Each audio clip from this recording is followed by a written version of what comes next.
안녕하세요. 찢어질 듯한 가난에서 벗어난 적이 없었던 50대 짠돌이 아줌마입니다.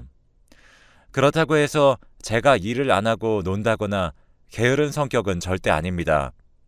그냥 평범한 가정집에서 태어난 저는 초등학교 졸업과 동시에 어머니와 함께 동생을 등에 업고 어머니와 같이 새벽 시장에 나가서 야채를 팔곤 했습니다. 아버지는 새벽에 바다로 나가셔서 생선을 잡아오시고 그 돈으로 생계를 유지했죠.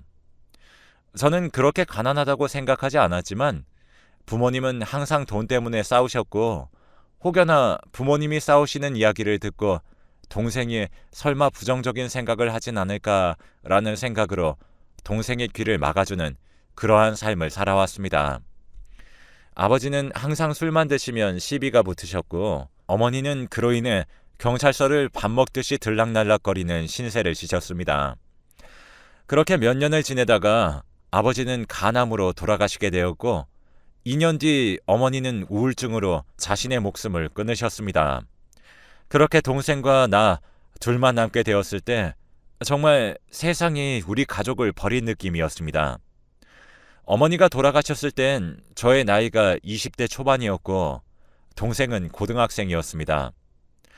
어머니와 아버지가 돌아가셨다는 소식을 듣고 저와 동생을 자신의 자식처럼 여겨주시던 치킨집 사장님이 아직도 기억에 남습니다.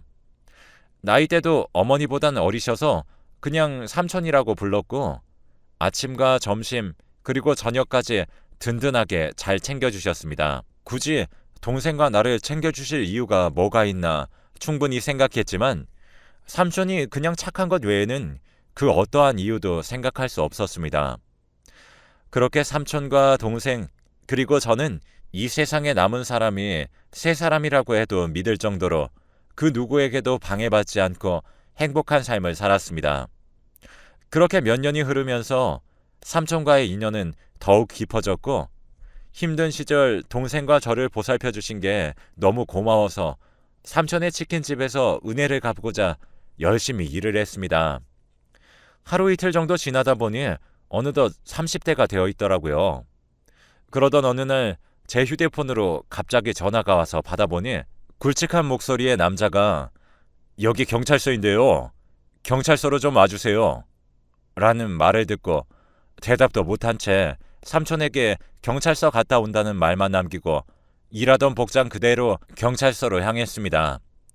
어렸을 땐 싸움을 한 번도 하지 않던 동생이 얼굴이 몰라보게 부어있던 것입니다. 야, 너 대체 누구랑 이렇게 싸운 거야? 동생이 아무 말도 안 하고 고개를 떨구며 한숨만 내쉬더군요. 아니, 대체 무슨 일이냐고 말을 해야 할 거 아니야.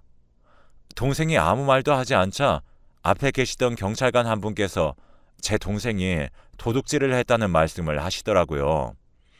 저는 나와 같이 몇십 년을 살아온 동생이 맞는 건가 싶을 정도의 의문이 들더라고요.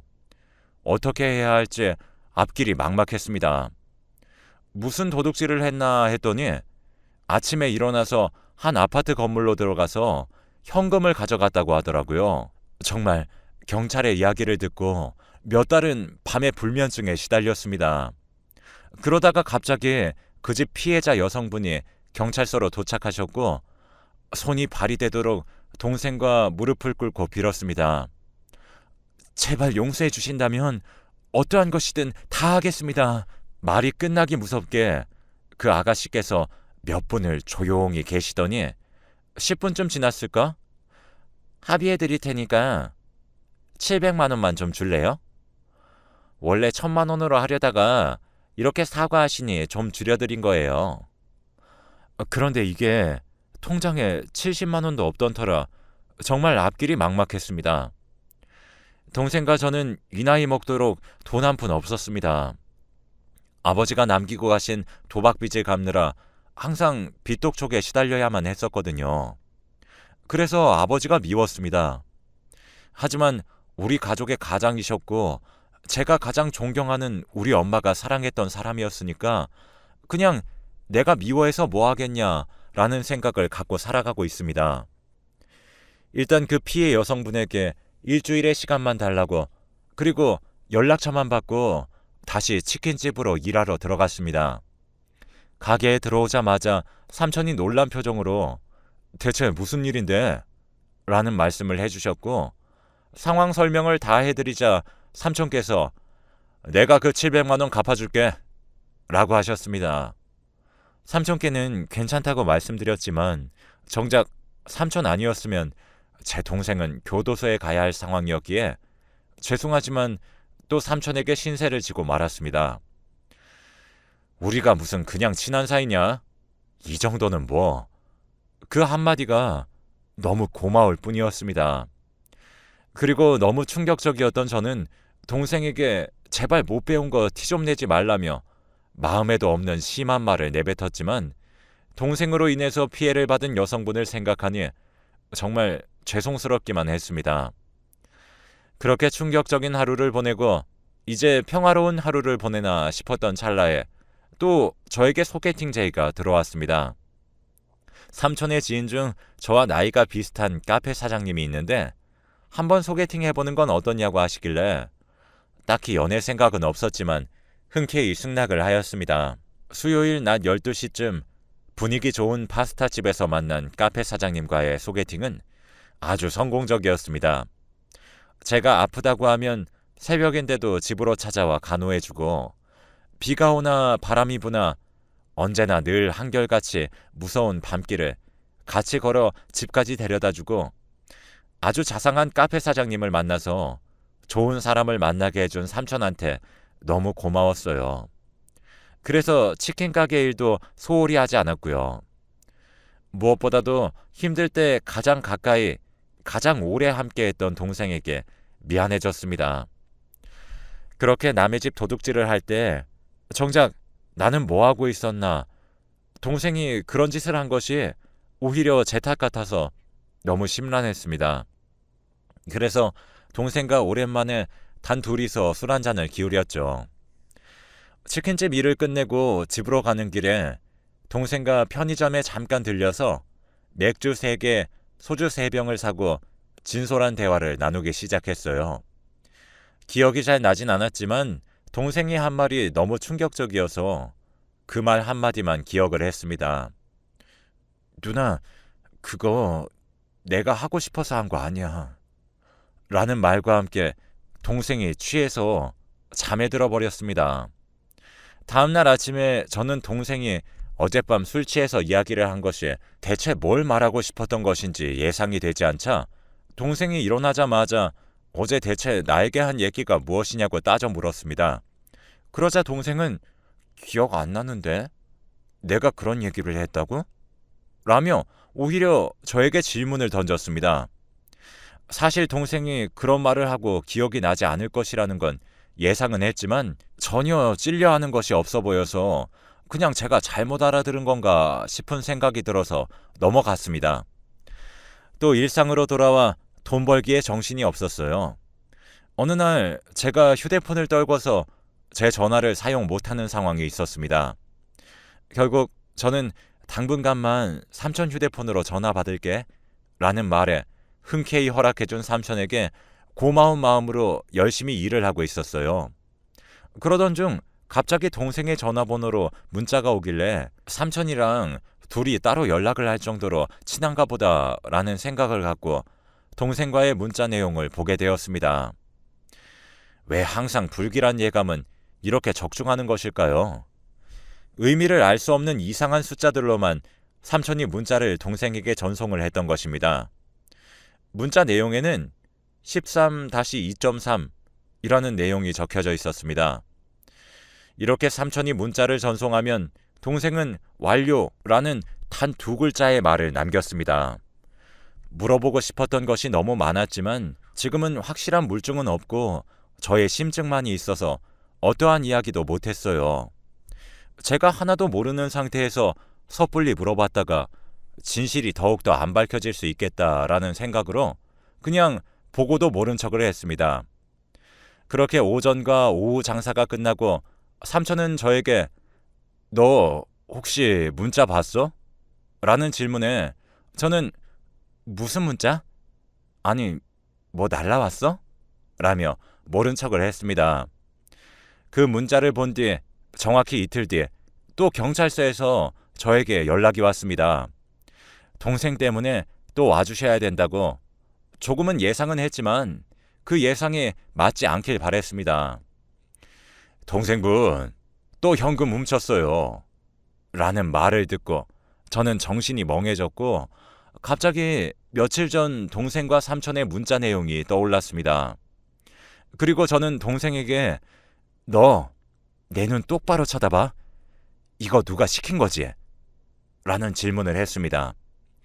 동생은 옛날부터 부모님께 혼날 땐 눈을 제대로 쳐다보면 거짓 없이 말하는 습관이 들어져 있던 터라 동생이 뭐라고 하든 좋으니까 제발 자신이 한 것만 아니라는 말을 하기 바라며 눈을 똑바로 쳐다보라고 말을 했습니다.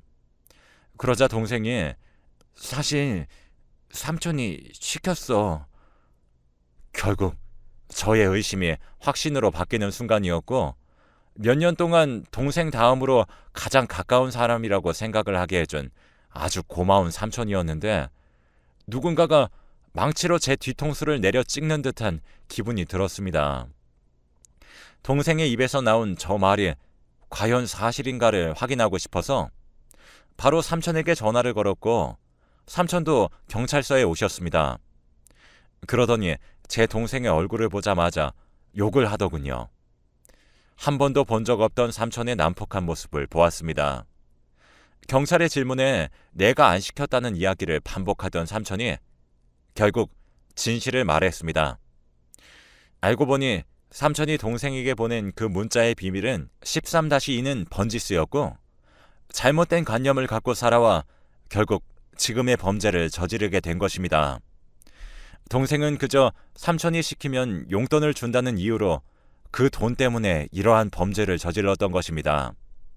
결국 초범이 아니고 재범의 우려가 있다는 이유로 동생은 징역 6개월, 삼촌은 징역 2년형의 교도소에서 수감을 하게 되었습니다. 동생에게 그런 심부름을 시킨 삼촌에게도 너무 배신감이 들었지만 돈 때문이라는 이유로 동생이 이러한 범죄를 저질렀다는 것이 더욱더 배신감이 들었습니다. 놀란 가슴을 가라앉히고 삼촌이 없는 치킨집을 운영했습니다. 혼자서는 역부족이었지만 제 옆에서 항상 자상하고 유머 있는 카페 사장님이 자신의 카페는 알바생을 맡겨둔 채로 제가 있는 치킨집으로 와서 일을 도와주었습니다. 그렇게 6개월 후 동생이 돌아왔을 때 저에게 미안하다며 다시는 그럴 일 없다고 용서를 구했고 저는 믿어주기로 했습니다. 열심히 치킨집을 셋이서 운영하다 보니 어느덧 1년 6개월이라는 시간이 더 지나 삼촌이 제 눈앞에 나타났을 때 지금까지 쭉 봐왔던 삼촌의 모습과는 전혀 다른 모습이었습니다. 살도 10kg이나 빠진 상태로 출소를 하셔서는 저에게 실망을 주어서 미안하다는 진심 어린 사과를 하셨습니다. 삼촌은 저와 동생이 힘들 때부터 도와준 사람이니까 내가 자존심 부려봤자 뭔 소용이 있나 싶어 그냥 삼촌을 다시 믿고 따르기로 하였습니다. 그렇게 카페 사장님과 삼촌 그리고 동생과 저는 정말 가족보다 더 가까운 사이로 지내던 중 동생은 평범한 회사원을 만나 좋은 가정을 꾸렸고 저도 카페 사장님과 3년 정도 연애를 이어오다가 서로 나이도 있다 보니 얼른 결혼하자는 이야기가 나오게 되었습니다. 그래서 선선한 바람이 불고 꽃향기 가득한 봄에 모두의 축복을 받으며 결혼식을 올렸고 법적으로도 부부가 되었습니다. 카페 사장님이 남편이 되었을 때 매우 행복했지만 카페의 일보단 삼촌이 운영하시는 치킨집의 일을 도맡아 열심히 도와드렸습니다. 그러던 어느 날 삼촌이 갑자기 저에게 오늘은 나오지 말고 네 남편이랑 열심히 놀아 라는 말씀을 하셨고 웬일이지 하며 무슨 일 있나 했지만 한편으로는 오랜만에 휴식이라서 남편과 데이트를 하러 밖으로 나갔습니다. 뭐 다들 아시다시피 남편과의 데이트는 별거 없었어요. 그냥 밥 한 끼 먹고 차 한 잔 마시고 집에 들어오는 길에 시장에 잠깐 들려 저녁에 뭐 먹을지 함께 고민하며 장을 보려고 그랬는데 남편이 갑자기 배 아프니까 나 먼저 집에 가 있을게. 당신 장 보고 조심히 들어와 라는 말을 남기고 집으로 들어간 남편이었습니다. 저는 혼자서 30분 정도 장을 보고 집으로 가는 길에 버스 대신 소화 좀 시킬 겸 걸어서 집으로 향했습니다. 그런데 저희 집 가기 전에 학원 상가가 여럿 있습니다. 그냥 평소처럼 항상 가던 길이었지만 그날은 제 바로 눈앞에서 화분이 떨어지는 것이었습니다. 바로 위를 쳐다봤지만 누군가가 던진 듯한 느낌이 확 들더군요. 진짜 깨진 화분의 조각을 보면서 만약에 내가 저것을 맞았더라면 이 세상 사람이 아닐 수도 있겠구나라는 생각이 확 들었고, 저는 손다리가 떨리는 상태로 집으로 황급히 머리를 가방으로 보호하며 뛰어갔습니다. 그런데 집에 먼저 도착해 있어야 되는 남편이 집에 없던 것이었습니다. 한 10분쯤 흘렀을 무렵에 남편이 들어왔습니다. 여보, 어디 갔다 왔어? 라는 말을 하자 남편은 집으로 가는 길에 진짜 도저히 안 될 것 같아서 은행 화장실 쓰고 집으로 바로 들어왔지. 이때 왜 저는 남편을 의심하지 않았을까요? 아직도 후회가 됩니다. 그때 저는 당시에 가장 의지하는 것이 남편이었다 보니 남편에게 집에 돌아오는 길에 이러한 일이 있었다며 상황 설명을 다 해주었는데 남편이 매우 화를 냈습니다. 세상에 정신 나간 것들 많으니까 조심해 라고 말하던 남편이 그때는 정말 너무 고마웠고 이 사람이랑 결혼을 잘했다라는 생각이 들었죠. 그러한 일이 있고 일주일도 채 되지 않아서 하루는 저에게 이런 일이 생겼었습니다. 그날은 제가 오래전부터 친하게 지내던 고등학교 동창 친구들을 만나서 카페에 앉아서 대화를 나누던 중 친구가 화장실을 다녀오겠다는 말과 함께 혼자가 되어버리자 갑자기 누군가에게 날라온 문자, 오늘 귀걸이 했네? 라는 그 말. 이젠 옆에서 누군가가 쳐다보기까지 하는 소름 끼치는 상황이 생기더군요. 진짜 이러다가 누군가의 손에 죽을 것 같고 너무 무섭더라고요.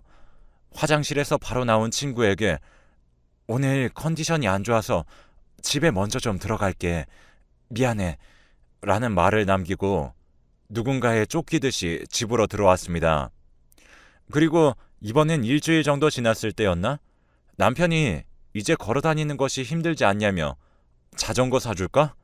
라는 말을 저에게 하였고, 저는 자동차 면허증이 없는 관계였지만 바람을 느끼는 것을 굉장히 좋아했기 때문에 남편의 말이 끝나기 무섭게 바로 사달라는 말을 하였습니다.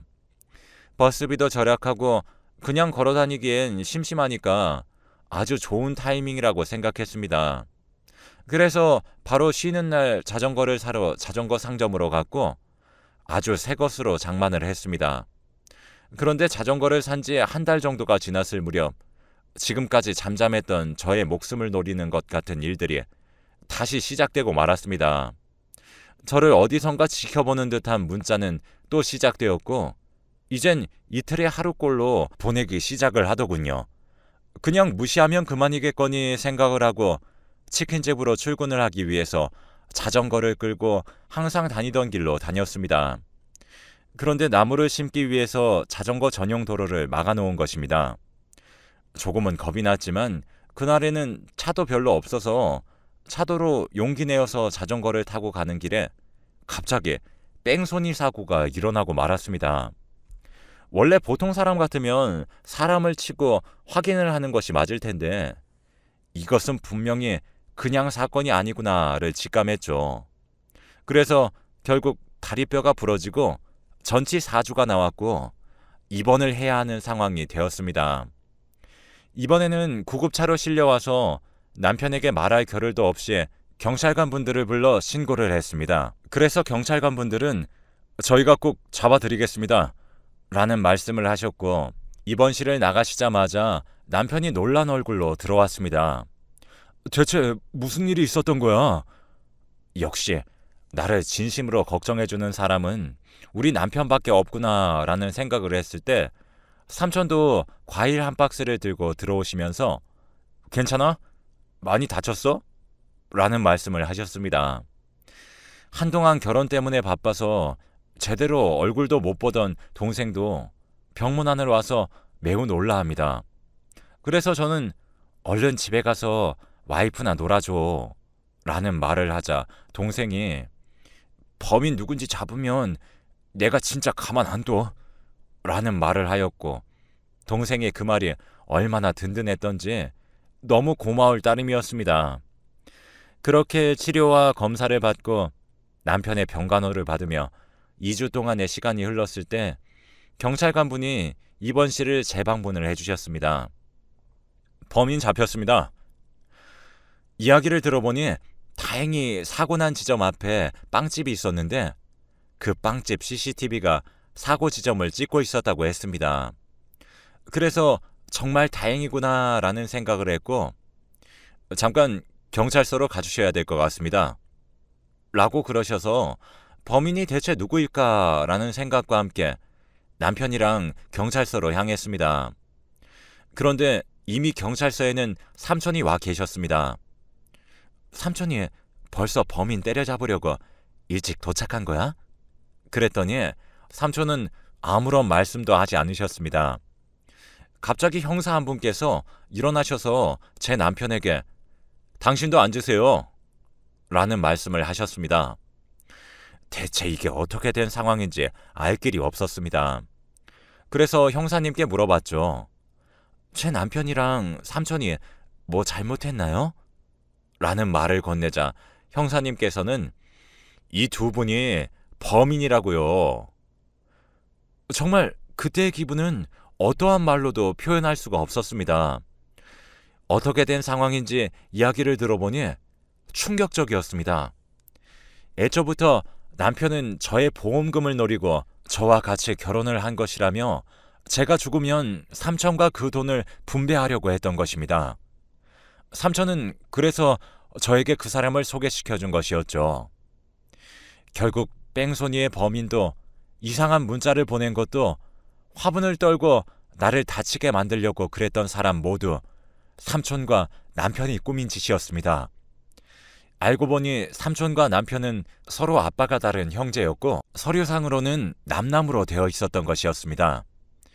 진짜 드라마에서만 일어날 것 같은 일이 저에게 일어나자 이제 앞으로 어떻게 살아가야 되나 싶었습니다.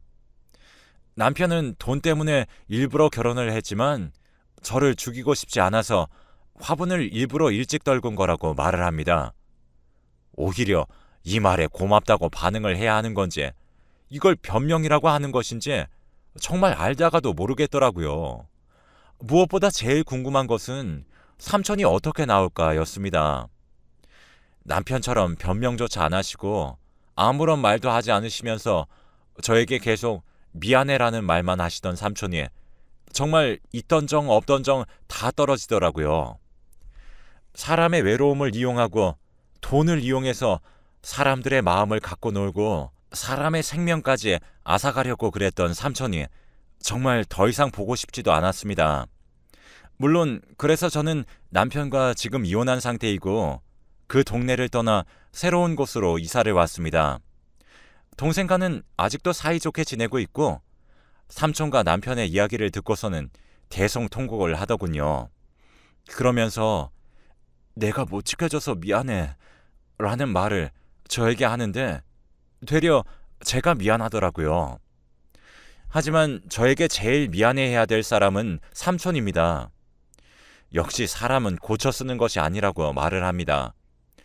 남이 고쳐 쓴 것을 제가 가져다가 쓰는 것입니다. 그리고 힘들고 외로울 때 다가온 사람에게 너무 마음 주지 마시고 나 자신만을 믿으세요. 저는 새로운 동네로 이사를 와서 지금은 인테리어 공부를 해서 인테리어 쪽 일을 합니다. 완전히 새로운 인생을 살고 있습니다. 여러분들도 힘든 일이 있을 땐 누구에게 기대려고 하지 말고 나 혼자 일어서는 방법을 연구하고 연습해 보세요. 긴 글 읽어주셔서 감사합니다.